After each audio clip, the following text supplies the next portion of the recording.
suggestion which contains elements, all of which I've used, but not necessarily all together. First of all, I suggest that the teachers structure a program and then prepare only to facilitate. I suggest that learners, without an apostrophe, should be free to choose. They should be free to choose aims, activity, and criteria. But it should be pointed out to them that they have that freedom and they should engage with it. The learners will discuss examples of past outcomes and claims. I find this very useful to show learners the kind of things that other learners have done and say, this will give you an idea of the range, the possibilities, the variety, the different levels, the different types of activity that other lifeline learners have engaged in. The learners then make a free choice of an area of lifeline learning activity. They're encouraged to collect and analyse their data, whether it's in a shoebox or an electronic shoebox, or in a way that suits them, in a scrapbook or whatever it is. The reflections should be facilitated, preferably by peers. And facilitated reflection is a very powerful thing because the other person may think of questions that you haven't asked.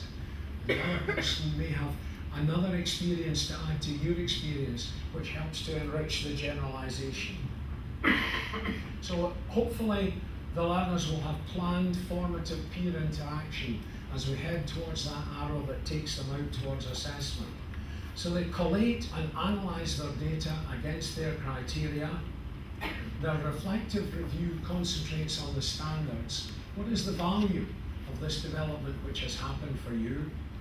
And you claim the development summatively, as a claim, backed up by evidence and the values against which you've judged it. And that claim can be audited by peers. Now, I don't know how low down the age groups this can go, but 30 years ago, I had claims audited by first-year engineering students, and the first-year Scottish engineering student has got what we would tend to call a high cootie dumpling coefficient. They're pretty stodgy when you're trying to get them to do something new. So if I could get claims for reflective development audited by first-year engineers, I suspect it's possible for any other students represented in this room. And I would like to see students making an iterative forward plan. Remember, this is part of the educational program, and so I want them to make a forward plan. We used to have students in UHI where nobody really knew what a university degree was to be like, so to some extent we invented our own. And we had students who worked on group projects in semester 1 in the third year. That's the Scottish Ordinary degree, penultimate year for you. And at the end, they had to identify the abilities they wanted to develop when they did their group project, as well as what the group project challenged them to do. And at the end of semester 1, they identified how much they had developed, and they wrote advice and aspirations to themselves for semester 2, when they were going to be doing an individual project. And we warned them when they did that at the end of semester 2, we would say, okay, how well did you deliver on your advice to yourself for semester 2? What did you change and why? What was successful and what was unsuccessful and why? In other words, trying to develop this business of being, the habit of being a rolling forward, learning and developing person. That's what I would do in a course in the midst of lifelike learning. I've only done it sometimes with first-year engineers. Most of the bits and pieces seem to work. So here are my assertions to prompt a third buzzing discussion, which I thought was going to be over coffee, but I see we're going to go somewhere at 11 o'clock. So let me try these assertions. First of all, lifelike learning is radically different, and I'm suggesting that it needs a new pedagogy which will be centred on purposeful and reflective decisions by learners. I'm suggesting that most lifelike learners require assistance to learn how to judge. The most demanding ability, wherever you put it in Bloom's taxonomy, it's been shifted about from top to second top.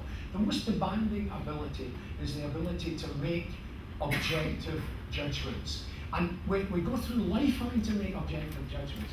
We pull down a whole lot of sources from the internet, and we have to decide which ones are worth following and which ones are not worth following.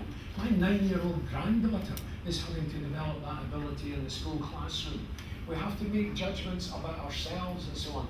It's very difficult to make objective judgments. We can make gut reaction judgments. I remember once talking to a colleague in a staff room discussion, and he said, well, when you give a good lecture, when I give a good lecture, I know it's been a good lecture. And I said to him, how do you know that, George? And he looked at me in a superior way. He had been in the army, he was a colonel. And he said, oh, you get a gut reaction. And I said, how do you tell a gut reaction from indigestion? And he just got angry with me, which suggested to me that he didn't know how to tell a gut reaction from indigestion. Judging objectively means that we have to have data. We have to have criteria to set the data against.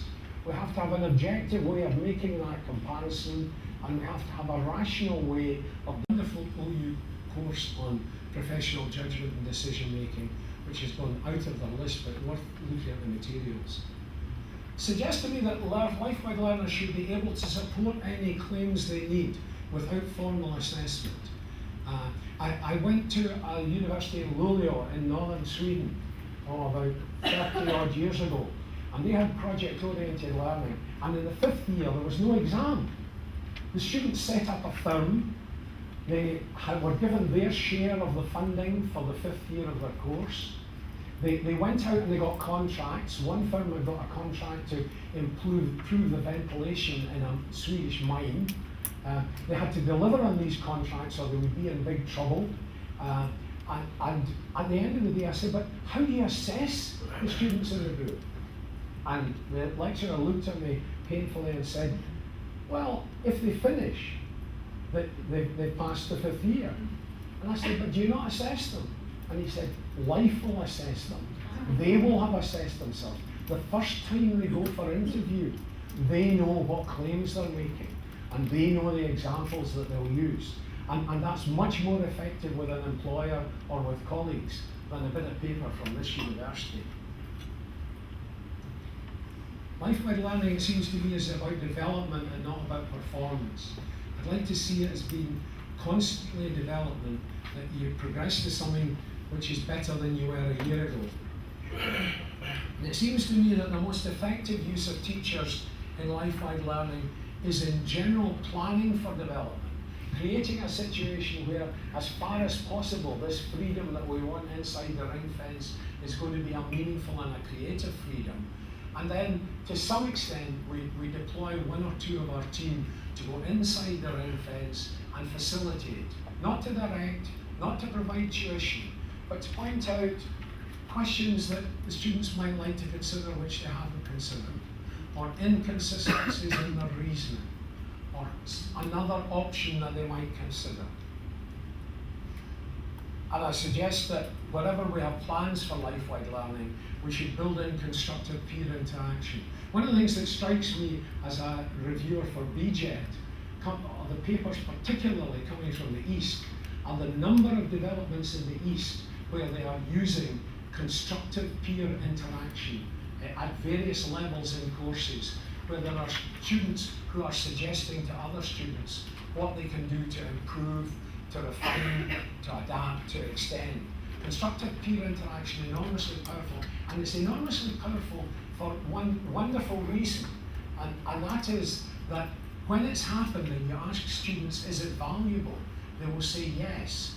I learn more from formulating my suggestions to another student than I even learned from the incoming suggestions that came from my classmates. So a culture, a networking culture of constructive peer interaction, potentially powerful. That's me, I think. I was going to say, you maybe would want to, well, I'm 3 minutes ahead of time.